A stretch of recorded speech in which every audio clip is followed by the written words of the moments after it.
Olá, falantes nativos e estudiosos de idiomas, bem-vindos ao canal Em Outras Palavras. Bom, hoje eu, Marlon Couto Ribeiro, vou falar mais uma vez sobre o nosso tema favorito, que é como aprender. Mas hoje não vai ser exatamente só como aprender idiomas. Quero me focar um pouquinho, apesar de não ser psicólogo, sobre como o cérebro aprende. É um tema também que eu tenho procurado conhecer, já que eu sou professor de idiomas e tradutor, vale a pena saber. Afinal, quando ensino um idioma, quando eu aprendo um idioma, estou trabalhando com o cérebro o tempo todo e vale a pena conhecer como o cérebro funciona para poder, de uma forma melhor, também ensinar e aprender de uma forma melhor. Não que você tenha que conhecer a fundo, afinal, isso é para o especialista, mas vale a pena conhecer um pouco. Então, por exemplo, tenho aprendido bastante com o livro Como o Cérebro Aprende, né, do psicólogo alemão Manfred Spitzer. E hoje eu queria falar um pouquinho, porque é um tema muito amplo, tocar alguns pontos. Vou voltar a esse tema várias vezes ainda em outros vídeos, ok? Talvez você já tenha visto um vídeo no qual eu falo desse tema, mas hoje vamos focar em 3 pontos, na verdade, né, sobre como o cérebro aprende. Então, para iniciar, como o cérebro aprende um idioma. E aqui eu estou falando especificamente do idioma, mas essa ideia de como você aprende, com esses pontos que eu vou mostrar, não se refere só exatamente a idiomas, tá? Então, uma coisa que é muito importante é que o nosso cérebro identifica padrões que se repetem. Procura padrões que se repetem, por mais que haja irregularidades na língua, padrões que se repetem, e é o que leva, por exemplo, as crianças pequenas a cometerem erros engraçados para o adulto, que às vezes o adulto não entende por que fala dessa forma. Dou um exemplo aqui clássico do nosso bom e velho português, quando a criança fala eu sabo, no lugar de eu sei. Por quê? O verbo é saber, infinitivo, saber, não é? E agora pense em outro verbo parecido que tem esse "er" no final. Por exemplo, vender. Quando eu faço a ação, como falamos, eu vendo. Olha só, vender, eu vendo. Outro exemplo, correr e beber. Eu corro, eu bebo. Você percebeu o que acontece? Talvez a gente não esteja consciente disso, porque aprendemos nosso idioma nativo de forma inconsciente. Mas você mudou o "er" para "u" na pronúncia, que por incrível que pareça se escreve como "o", verdade? Você nunca deve ter percebido, né? Que a gente põe lá um "o", mas pronunciamos como "u", né? Então, beber, eu bebo, vender, eu vendo, correr, eu corro. E aí a criança, quando se depara com o verbo saber, olha só, o cérebro dela percebeu que tem esse padrão, né? Esse "er" do final do verbo vira um "u" para eu, vai naturalmente querer falar eu sabo, e também com o verbo fazer, eu faço. Alguns de vocês devem ter ouvido isso. Eu me lembro que eu acho que eu já falei quando era pequeno, eu sabo. E aí vem o pai e a mãe e corrige e fala, eu sei, olha filho, é eu sei e eu faço. Eu faço está quase de acordo com o padrão, mas o verbo é fazer, né? Esse Z virou ali um som de S que você escreve com C cedilha ainda por cima, né? Complica ainda muito mais, não é apenas um S na escrita. E eu sei, totalmente maluco, totalmente irregular, né? Só o S ficou ali como sinal do que vem do verbo saber, né? Então, nosso cérebro identifica padrões e tenta aplicar essas regras, né? E a partir do momento que vem alguém, interfere e corrige, o cérebro aprende essa forma irregular. Por isso é muito importante e necessário o acompanhamento dos pais, dos professores, de alguém mais velho com experiência, para ensinar, porque o cérebro está sempre pronto a aprender. É uma ferramenta maravilhosa que Deus nos deu, que está o tempo todo aprendendo, mesmo quando a gente não está conscientemente com o livro estudando algo, nosso cérebro está sempre aprendendo por nós. Então, reconhece, identifica padrões. Outra coisa importante para o nosso cérebro são exemplos.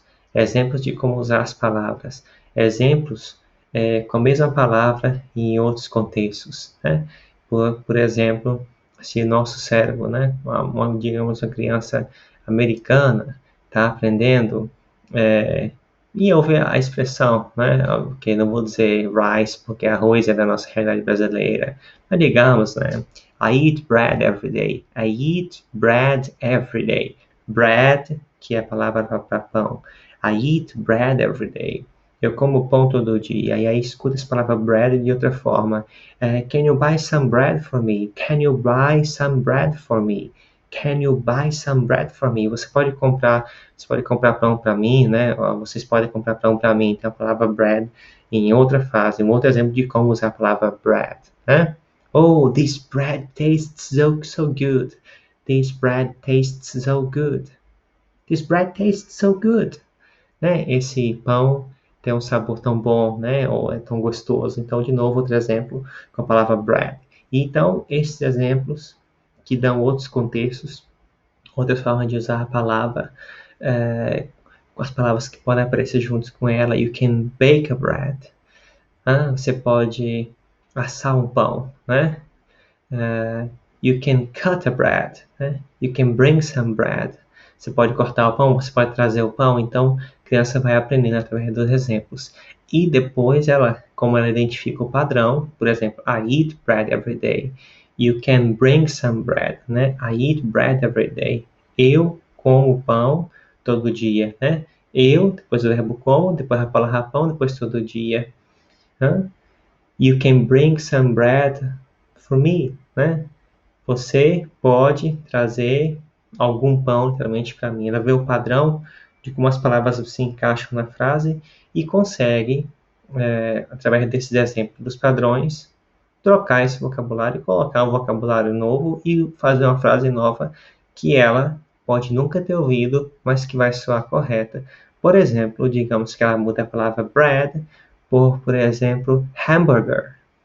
E sai a frase I eat hamburger every day. Espero que não seja verdade, porque comer hambúrguer todo dia não deve ser muito saudável, né? Mas vem a frase I eat hamburger every day.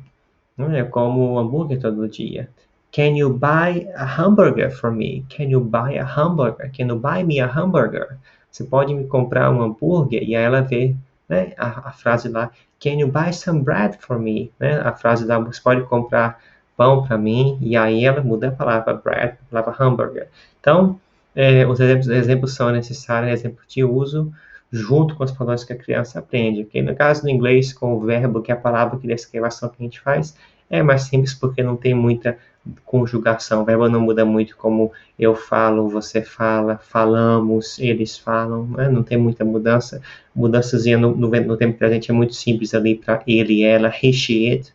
Talvez você conheça ali que se põe um S no final do verbo, basicamente é isso. Então, nosso cérebro identifica padrões e precisa de exemplos. Por isso que estamos sempre em contato com as pessoas que falam o idioma desde pequeno. E quanto mais falam à nossa volta, mesmo quando estamos ali no útero ainda, melhor é para aprender, porque temos exemplos. Estamos expostos a línguas e exemplos de como se usa o vocabulário, o que permite a gente criar nossas frases que vão soar corretas devido à quantidade de exemplos que escutamos e a quantidade de padrões que o nosso cérebro encontrou.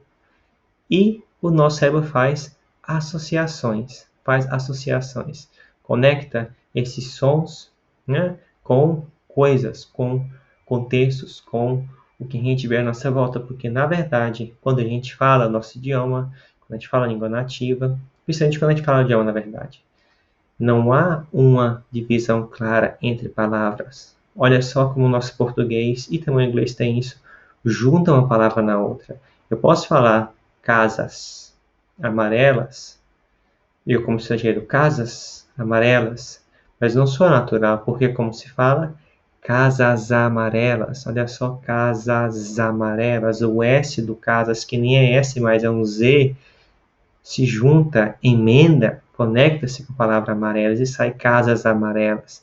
E como a criança pode ouvir isso e reconhecer que são duas palavras? Não reconhece o que todo esse som junto, né? O que toda essa sequência de fonemas significa na prática. Ver algumas casas amarelas, e aquelas casas são amarelas, ou melhor, eu estou vendo ali casas amarelas. Então, a criança não se foca no som específico, na palavra específica, o cérebro da criança consegue entender toda essa quantidade de sons juntos, porque tem um contexto, tem ali uma imagem concreta, uma situação concreta na qual isso é utilizado. Então, nosso cérebro faz associações desses sons com as situações específicas. Outro tipo de associação é a questão de categorias. Por exemplo, se uma criança conhece o tomate brasileiro, um tomate da forma que você agora deve estar imaginando aí, né? Tomate.